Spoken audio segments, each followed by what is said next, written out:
আপনারা দেখছেন একুশে টেলিভিশন।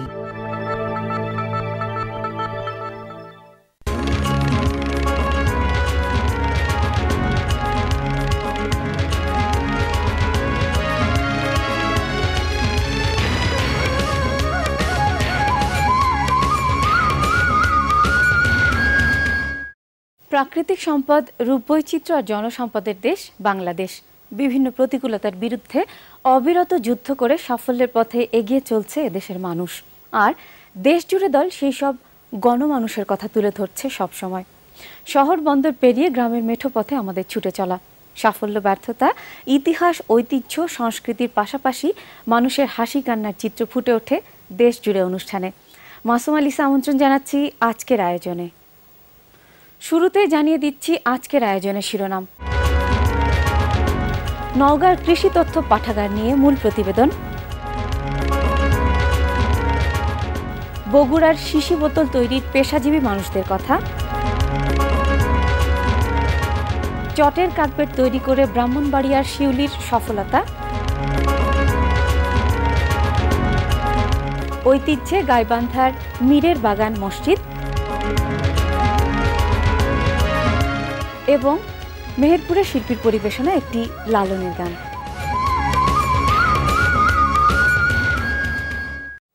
বাংলাদেশ কৃষি প্রধান দেশ, কৃষির উন্নয়নই দেশের উন্নয়ন। এই চিন্তা থেকে 2008 সালের এপ্রিলে নওগাঁ জেলার মান্দা উপজেলার জাহাঙ্গীর আলম শাহ একটি কৃষি তথ্য পাঠাগার প্রতিষ্ঠা করেন। এটি দেশের প্রথম ও একমাত্র কৃষি ও কৃষক বান্ধব পাঠাগার। এই পাঠাগারের তথ্য কাজে লাগিয়ে অনেক কৃষক সফলতার মুখ দেখেছেন। মাসুমা লিসার গবেষণায় কৃষি তথ্য পাঠাগার নিয়ে মূল প্রতিবেদন তৈরি করেছেন মানিক শিকদার। কৃষি প্রধান বাংলাদেশে কৃষকরা সাধারণত প্রকৃতির বিদ্যালয় থেকেই জ্ঞান অর্জন করে থাকেন। কিছু অভিজ্ঞতা, কিছু ধারণা আর কিছু ঠেকে ঠেকে শেখা। কৃষিবিদদের জন্য হয়তো গবেষণাগার আছে, পাঠাগার আছে, কিন্তু শুধুমাত্র কৃষকদের জন্য পাঠাগার নেই বললেই চলে। স্থানীয় কৃষকদের সহযোগিতার জন্য জাহাঙ্গীর আলম শাহ নওগাঁ শহর থেকে প্রায় 40 কিলোমিটার দূরে মান্দা উপজেলার নিভৃত পল্লী কালীগ্রামে ব্যক্তিগত উদ্যোগে গড়ে তোলেন এই কৃষি পাঠাগার ও জাদুঘর। আমার জন্মসূত্রে আমি কৃষক পরিবারে জন্মগ্রহণ করেছি এবং আমি ছোট থেকেই কৃষির সঙ্গে আমার সম্পৃক্ততা খুব বেশি। কিন্তু কোনো বিষয়ে পড়াশোনার জন্যে একটি সমৃদ্ধ বই বা একত্রে কোনো বইয়ের কোনো পাঠাগার আমি পাইনি। এই এলাকার কৃষকরা ছাড়াও যারা বিজ্ঞানী, যারা গবেষণা করেন, যারা গবেষক, তারাও আসেন এবং যারা কৃষি বিষয়ে যারা জানতে চান, এই দেশ এবং বিদেশ বা এলাকার বহু গুণী ব্যক্তি যারা ভালো ভালো কৃষির সঙ্গে সম্পৃক্ত, তারা জানতে চান। এবং অনেক বিজ্ঞানী আছে যারা এই বই, এখানে বই আছে, এটি ওয়েবসাইটে দেখে তখন তারাও আমার কাছে ফোন করে যে আমার ওই বইটি দরকার। আমরা যখন যে সমস্যার মধ্যে পড়ি, সে সমস্যাগুলো আমরা এখান থেকে সমাধান করতে পারি। যে কোনো রোগ, যে কোনো পোকা, যে কোনো আক্রমণ, অনেক সময় অনেক রকম উপদ্রব হয়। এক সময় ইঁদুরের উপদ্রব হয়, এক সময় হয়তো পোকার আক্রমণ হয়। তো সেই সমস্তগুলো বিষয় এখানে আসলে আমরা নির্ভুল তথ্য পাই বা অল্প শ্রমে, অল্প খরচে আমরা ফসল ভালো ফলাতে পারি আর কি। পাঠাগারে কৃষির সঙ্গে সম্পৃক্ত আনুষঙ্গিক যন্ত্রপাতি ও ঐতিহ্যবাহী বিভিন্ন সামগ্রীর পরিচয় ঘটানোর জন্য একটি জাদুঘর প্রতিষ্ঠার চেষ্টা করে যাচ্ছেন এই উদ্যোক্তা। আমার কৃষকরা এইখান থেকে তাদের মধ্যে একটা ক্রিয়েটিভিটি তৈরি হয়, এজন্যে দেখছি যে এটিও একটা বিষয়। তাছাড়া আমার এখানে কিছু কিছু জিনিস আছে, এখানে চীনের মাথাল আছে, ফিলিপাইনের মাথাল আছে, এছাড়া আমার অনেক আগেকারা লাঙ্গল আছে, ন্যাংলা আছে, তারপর ডুঙ্গা বলে একটা জিনিস যেটা আমাদের পুকুরে আমরা সব সময় ইউজ করতাম। কিন্তু অত্যন্ত দুর্ভাগ্য বিষয় যে এখন আমার এই মিউজিয়াম ছাড়া এই এলাকায় আর ডুঙ্গা পাওয়া যাচ্ছে না। আমার নিজেরই 3টা ছিল। শাহ কৃষি তথ্য পাঠাগারের মোট 70টি কর্নারে পরিবেশ, নারী ও শিশু, আইন, প্রযুক্তি, বিজ্ঞান, মুক্তিযুদ্ধ সহ বিভিন্ন ধরনের বই, জার্নাল ও সাময়িকী পাওয়া যায়। প্রায় 400 বইয়ের সমারোহ আছে এখানে। আমার এখানে খুবই সমৃদ্ধ যে কয়েকটি কর্নার আছে, তার মধ্যে পরিবেশ কর্নার, তাছাড়া নদী নালা খাল বিল সম্পর্কে আলাদা কর্নার আছে, সুন্দরবন বলে একটি কর্নার আছে। এসব ব্যতিক্রমী কর্নার, নারীদের জন্য একটি আলাদা কর্নার আছে, শিশুদের জন্য কর্নার আছে। এই কর্নারগুলো দেখা যাচ্ছে খুবই সমৃদ্ধ। এখানে ৭৫টা ছেলে মেয়ে পড়াশোনা করে। তাছাড়া এই এলাকার যত চাকরিজীবী আছে, চাকরি করতে চায়, তাদের জন্য একটি কর্নার আছে। বিভিন্ন রকম মানে আলু, শাক, সবজি, যত রকম কৃষি আবাদ ফসল আছে সব কিছুর আমাদের উপকার হয়। ওখানে আমরা বই পুস্তক পড়ি এবং কীটনাশক সম্পর্কে, তারপরে যাতে প্রতিকার সম্পর্কে বিভিন্ন রকম আমরা জানতে পারি। এখানে কৃষকদের যতগুলো সমস্যা, এখানে ডাক্তারদের নাম ঠিকানা আছে। যে কোনো রোগ হলে সে এখানে এসে ওই ভালো ভালো ডাক্তারদের ঠিকানায় এখান থেকে সিরিয়াল নিতে পারে। এইটা একটা তাদের একটা বাতিঘর, তাদের একটা আস্তানা, তাদের একটা হেল্পিং যে ইয়েটা, জ্ঞান অর্জনের জন্য যে একটি জায়গা, এটি যেন হয়। জাহাঙ্গীর আলম শাহ চান তার এই উদ্যোগ ছড়িয়ে পড়ুক সারা দেশে। কৃষি প্রধান এই দেশের আরও সমৃদ্ধির জন্য সরকারি বেসরকারিভাবে এমন উদ্যোগকে সহযোগিতা করা প্রয়োজন বলে মনে করেন স্থানীয় কৃষক ও জনসাধারণ। হোমিওপ্যাথি চিকিৎসকরা রোগীদের ওষুধ দেওয়ার জন্য যে কাচের শিশি ব্যবহার করেন, প্রত্যন্ত এলাকার সাধারণ মানুষই এই শিশি তৈরির মাধ্যমে জীবিকা নির্বাহ করেন। বগুড়া জেলার আদমদিঘি উপজেলার শিহারি গ্রামের কয়েক হাজার মানুষ এমনই এক পেশার সঙ্গে জড়িত। এই গ্রাম থেকে প্রায় সারা দেশে সরবরাহ করা হয় হোমিওপ্যাথিক শিশি বোতল। জাহিদুল ইসলাম সুমনের গবেষণায় এই নিয়ে প্রতিবেদন তৈরি করেছেন আবু সেলিম। জীবিকার তাগিদে মানুষ বিভিন্ন পেশায় নিয়োজিত হয়। কেউ কেউ বিশাল অঙ্কের অর্থ খাটিয়ে লাভবান হন, কেউ কেউ আবার স্বল্প মূলধনে নিষ্ঠার সাথে কোনো পেশাকে অবলম্বন করে পৌঁছে যান সফলতার দোরগোড়ায়। এমনই এক পেশাকে অবলম্বন করে জীবন ধারণ করছে বগুড়া জেলার আদমদিঘি উপজেলার শিহারি গ্রাম সহ আশেপাশের কয়েক হাজার মানুষ। শিয়ার গায়ে সবাই মেয়ে মানুষ এগুলানি করে। 10 গুরুষ মাল তুললে 130 টাকা, এর উপরে চলে। যে যেভাবে কাজ করে সেভাবেই চলে। 7 দিনে টাকা পাওয়া যায়। এটা 300 পাওয়া যায়, 350, 250, যে যেরকম কাজ করে সেই রকম টাকা পাওয়া যায়। কাজ বহুদিন থেকে আমরা করতেছি। আমাদের বর্ষা টর্ষা কোনো বৃষ্টির বাদল কোনো সমস্যা হয় না। হ্যাঁ, আমরা খালি ঘরের মধ্যে আসতে পারলে আমাদের পয়সা ইনকাম হয়। স্বামীর পাশাপাশি সচ্ছলভাবে চলা যায়। স্বামীও করে এই কাজ, ওগুলান দিয়ে চলা যায়। এই গ্রামের কাজ মহিলাদের জন্য একটু সুবিধা বেশি, কারণ অবসর টাইমে মহিলাদের কাজ কাম থাকে না। কাজ কাম করাতে তাদের সংসারের সচ্ছলতা ফিরে আসছে, তাদের বাচ্চাদের লেখাপড়া সব দিক দিয়ে ভালো। এই শিশি তৈরির উপকরণ কাচের পাইপ আনতে হয় ঢাকা থেকে, তারপর তা মাপ অনুযায়ী কাটা হয়। প্রায় অন্ধকার ঘরের ভেতর কারিগররা নিপুণ হাতে তৈরি করেন শৈল্পিক খেলনা এবং কাচের শিশি। আরও কোনো প্রয়োজন হয় না এখানে এটা হলে, কিন্তু বাতাসের সমস্যা হয়। এখানে বাতাসের সমস্যা হয় এই কারণে যে বাতাসে এটা নাড়াচাড়া করলে আমাদের কাজ করতে অসুবিধা হয়। এখানে হোমিও শিশি তৈরি হয়, বাচ্চাদের খেলার রকেট তৈরি হয়, পাখি তৈরি হয়। এই হোমিও চিকিৎসকদের চিকিৎসা সেবার অন্যতম সহায়ক উপকরণ কাচের শিশি। দেশে হোমিও চিকিৎসার জনপ্রিয়তা বেড়েছে আগের চেয়ে অনেক বেশি, ফলে বেড়েছে কাচের শিশির চাহিদার অর্ধেকেরও বেশি শিশির যোগান দেওয়া হয় এই অঞ্চল থেকেই। হোমিও শিশির পাশাপাশি এখানকার কারিগরেরা আতরের শিশি সহ ছোটদের জন্য রকমারি খেলনাও তৈরি করে, আর এসব খেলনার চাহিদাও ব্যাপক।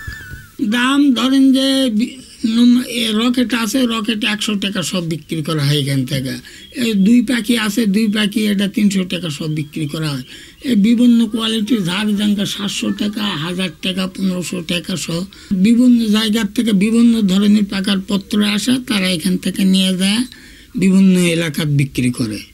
এরা চাহিদা মোটামুটি খুব, এর উপর দিয়ে আমরা নির্ভর করি। এই সব যে জিনিসগুলো তৈরি করতেছি, আমাদের পরিবার সব কিছু এর উপরে মেনটেন করে। শিহারি সহ আশেপাশের বেশ কয়েকটি গ্রামে যার হাত ধরে এই শিল্পের প্রসার ঘটেছে তিনি হলেন মোজাম্মেল হক। প্রথম আমি একাই করতাম, এখানে এর ধরনের কোনো ফাংশন ছিল না। এটা এখন প্রথম অবস্থায় কয়েকজনকে আমি নিজে কাজ শিখেছি, এদের থেকে আস্তে আস্তে এটা ধারাবাহিকভাবে বিস্তার লাভ করছে। তো এখন এই এলাকার মধ্যে 3 থেকে 4 হাজার লোকের কর্মসংস্থান হয়েছে। এটা খুব উন্নত মানের ব্যবসা, ভালো ব্যবসা। এই ব্যবসা দিয়ে অনেক আর্থিক অবস্থা পূরণ হচ্ছে আর কি।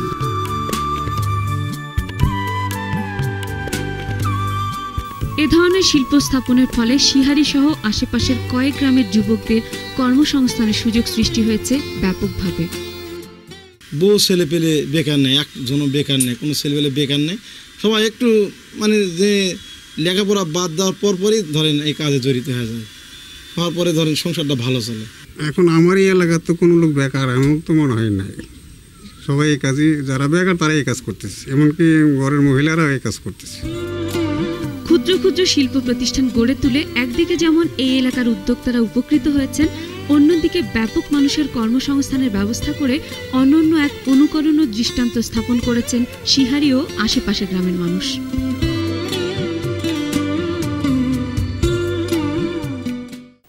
দেশের হোমিওপ্যাথিক চিকিৎসার ক্ষেত্রে অবদান রাখা এইসব পেশাজীবীদের পৃষ্ঠপোষকতায় সরকার সহ সংশ্লিষ্ট কর্তৃপক্ষ নজর দেবেন, এমনটাই প্রত্যাশা। একটা বিরতি নিচ্ছি, বিরতির পর দেখবেন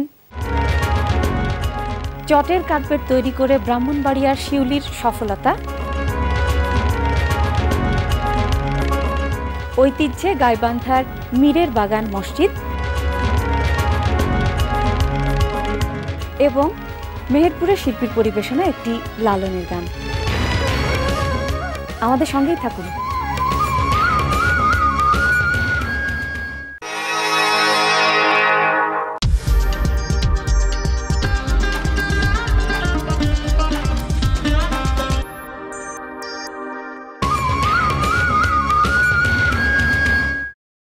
বিরতির পর আবারও স্বাগত আজকের আয়োজনে। প্রবল আত্মবিশ্বাস, কঠোর পরিশ্রম আর উদ্যম থাকলে যে কেউ হয়ে উঠতে পারেন একজন সফল উদ্যোক্তা। এমনই একজন ব্রাহ্মণবাড়িয়ার শিউলি নিজ উদ্যোগে একটি ক্ষুদ্র হস্তশিল্প কারখানা স্থাপন করে সফলতা অর্জন করেছেন। ব্রাহ্মণবাড়িয়া ঘুরে মনিরুজ্জামানের গবেষণায় শিউলির চট দিয়ে কার্পেট তৈরির সাফল্যের চিত্র তুলে ধরেছেন আবু হাসনাত মনি।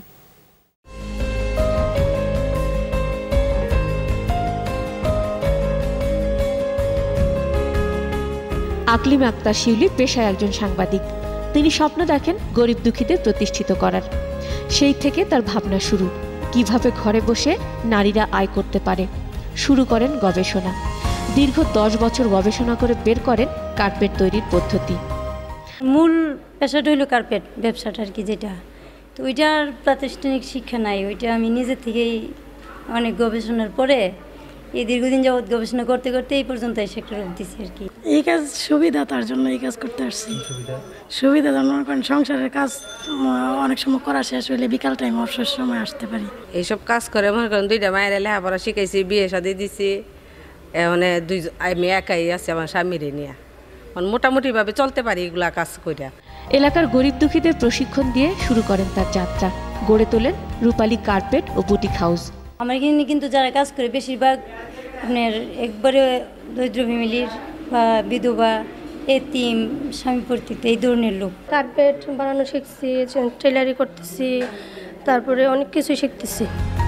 কার্পেট তৈরিতে ব্যবহার করা হয় চট ও উলের সুতা। প্রথমে শিউলি গ্রাফ কাগজে ডিজাইন করেন, সেই ডিজাইন অনুযায়ী কর্মীরা তৈরি করেন কার্পেট। বিদেশে এটার খুব চাহিদা। আপনি সিলেট যারা নিয়ে যায়, সিলেট থেকে ওইটা লন্ডন যাচ্ছে, যেহেতু ওয়াশেবল, সহজে ওয়াশ করা যায়, রং নষ্ট হয় না। এবং ওই যে আপনার বাজারে যেটা আছে ওইটা ইউজ করলে যাদের অ্যালার্জি আছে, অ্যালার্জি সমস্যাটা হয়, এটা ইউজ করলে হয় না। কার্পেট দিয়ে যাত্রা শুরু হলেও পরবর্তীতে বুটিকের কাজ শুরু করেন।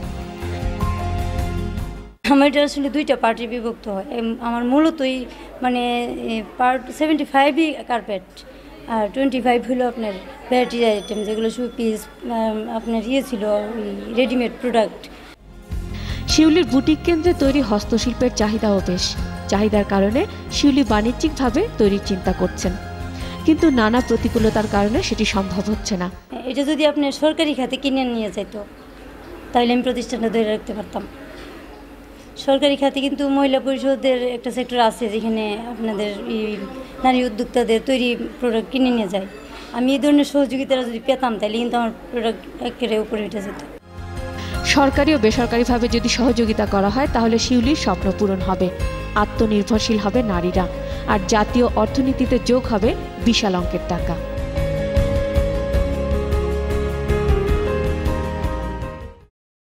গাইবান্ধা জেলা সদরের দরিয়াপুরে স্থাপিত ঐতিহ্যবাহী প্রাচীন মীরের বাগান মসজিদ। এর রয়েছে ঐতিহাসিক গুরুত্ব ও ঐতিহ্য। প্রতি বৈশাখে এখানে মাসব্যাপী মেলা আয়োজিত হয়। দূর দূরান্ত থেকে হাজার হাজার পুণ্যার্থীর সমাগম ঘটে এখানে। ঐতিহ্যবাহী এই মসজিদের ইতিহাস তুলে ধরেছেন সাখাওয়াত লিটন।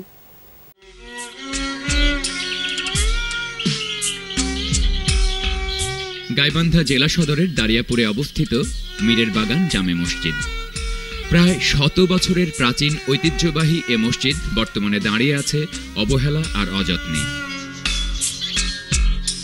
একসময় বিশাল আমবাগান দ্বারা পরিবেষ্টিত ছিল এ মসজিদটি। বর্তমানে সে আমবাগানের কোনো অস্তিত্বই চোখে পড়ে না। শোনা যায় 1308 সালে একবার এ মসজিদটির সংস্কার করা হয়। তারপর এ পর্যন্ত আর কোনো উল্লেখযোগ্য সংস্কার হয়নি। প্রায় 3.95 শতক এলাকায় অবস্থিত এই মসজিদটির সাথে শাহ সুলতান নামে একজন ধর্মপ্রচারকের সম্পর্কের কথা জানা গেলেও তার পরিচয়ের কোনো সঠিক তথ্য পাওয়া যায়নি। ময়মনসিংহের কারি করিম বক্সের উত্তরাধিকারীরা বংশ পরম্পরায় মোতাল্লি হিসাবে এখানকার রক্ষণাবেক্ষণ করে আসছে। এখানে মসজিদ যে স্থাপিত করেন যে অলি আল্লাহদের 3 জনের নাম এখানে দেখা যাচ্ছে, যে পীর শাহ সুলতান গাজী, মীর মোশাররফ হোসেন এবং শরফুদ্দিন। এনারা এই 1011 খ্রিস্টাব্দে এখানে এনারা ধর্ম প্রচারের জন্য আগমন করেন। ধর্ম প্রচার করার পর ওনারা এখানে সমাধিস্থ হওয়ার পরেই কালের বিবর্তনে এটা আবার লোকদৃষ্টির বাইরে চলে গেলে বন জঙ্গলে পরিপূর্ণ হয়ে গেল। এখানে আসিয়ে বন জঙ্গলকে পরিষ্কার করে এটা যখন ভাঙচুর অবস্থা ছিল, ভূমিকম্পে ভেঙে গেছিল, ওইটা আবার পুনঃসংস্কার করলেন। স্থাপত্যকলার বিচারে মীরের বাগান জামে মসজিদের নির্মাণ শৈলীতে হিন্দু মুসলিম উভয় শিল্পরীতির বিন্যাস লক্ষ্য করা যায়। বর্তমানে সংস্কারের অভাবে মসজিদটি প্রায় ঐতিহ্য হারাতে বসেছে। যাতে এই বাংলাদেশের এই স্মৃতি মিশে না যায়, মুছে না যায়, এই জন্য আমি তাদের কাছে সরকারের কাছে আকুল আবেদন করতেছি। তা না হলে এটা সংস্কার এবং স্মৃতিতে ধরে রাখা সম্ভব হবে না। এরকম বেশ কয়েকটা স্পট আমি অলরেডি দেখে রেখেছি। এখন প্রত্নতত্ত্ব বিভাগের সাথে আমার কথা হয়েছে, তোরা বললো ফর্মালি একটা প্রস্তাব দেওয়ার জন্য। প্রস্তাব দেওয়ার পরে তারা সরেজমিনে এসে ভিজিট করে দেখবে, দেখে তারপরে পরবর্তী ব্যবস্থা গ্রহণ করবে। ঐতিহাসিক দৃষ্টিভঙ্গি ও পর্যালোচনায় দারিয়াপুরের এই মসজিদটি বাংলার ইতিহাসের বিভিন্ন কাল ও পর্বের তথ্যের ঘাটতি পূরণে সহায়ক হতে পারে।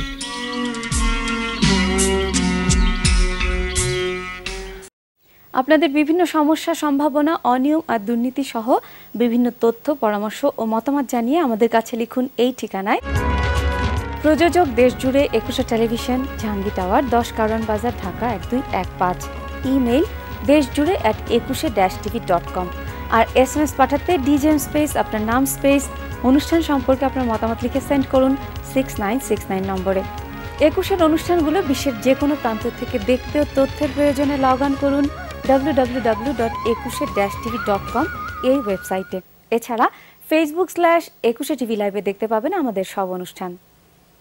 এবার একটি লালনের গান। মেহেরপুরের স্থানীয় শিল্পীর পরিবেশনায় এই গানের মধ্য দিয়ে শেষ করব আমাদের আজকের আয়োজন। তার আগে আমি লিসা আপনাদের কাছ থেকে বিদায় নিচ্ছি। দেশ জুড়ে এই বাংলার খোলা জানালা। আমরা আশা করব আপনাদের ভালো লাগা আমাদের সঙ্গে থাকবে সব সময়। আগামী পর্বের আমন্ত্রণ রইল। সবাই ভালো থাকুন, সুস্থ থাকুন। শুভেচ্ছা সবাইকে। সাধুর যুগলা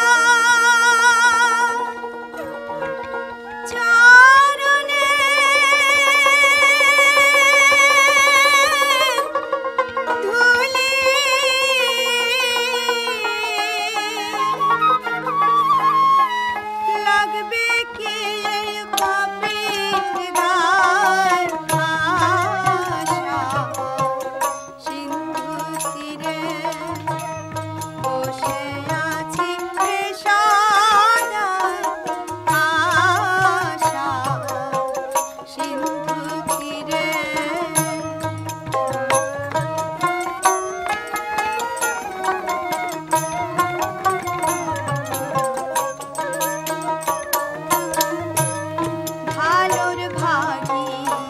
অনেক জনা